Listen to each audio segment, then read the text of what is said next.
এদিকে জুলাই ঘোষণাপত্র নিয়ে মিশ্র প্রতিক্রিয়া জানিয়েছে রাজনৈতিক দলগুলো। তবে জামায়াত সহ কয়েকটি দল জুলাই ঘোষণাপত্রে তাদের আকাঙ্ক্ষার বাস্তবায়ন হয়নি বলে দাবি করেছে।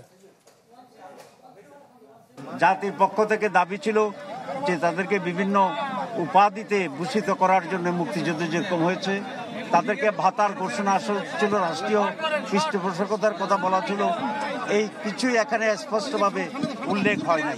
সেই জন্য আমরা হতাশ। ঘোষণাপত্র যতটুকু শুনেছি ততটুকু মনে হয়েছে মোটামুটিভাবে সবার কাছে এটা একটা গ্রহণযোগ্য একটা ঘোষণাপত্র হবে। জুলাই বিপ্লবের যে জন আকাঙ্ক্ষা সেটি প্রতিফলিত হয়েছে বলে মনে করছি। তবে জুলাই এই ঘোষণার শুধু একটি ঘোষণাই নয়, বরং এর আইনি ভিত্তিটা যেন হয়। আজকের ঘোষণাপত্রে 4-5 মাস আগে প্রফেসর ইউনূসের সামনের মিটিংয়ে আমরা যা যা বলেছি তার আসলে তেমন কিছুই যোগ বিয়োগ করা হয়নি। আমাদের যে জুলাই আপনার গণ অভ্যুত্থানকে রিক্রিয়েট করা, একসাথে সেলিব্রেট করা, আমাদের ঐক্যকে তুলে ধরা খুব প্রয়োজন ছিল।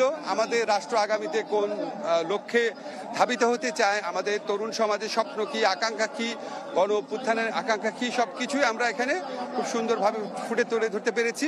সমস্ত রাজনৈতিক দল আসছে গণ অভ্যুত্থানের পক্ষে যারা শক্তি ছিল। আমরা গুছিয়ে লিখতে পারবো যখন তখন লিখবো। তবে সো ফার সো গুড, আলহামদুলিল্লাহ এতটুকু পর্যন্ত আসতে পারছে। এটা অনেক বড় জার্নি ছিল, সেই গত 6 মাস ধরে 7 মাস ধরে এটা অনেক বড় জার্নি ছিল যে এটাকে এই পর্যায়ে নিয়ে আসা।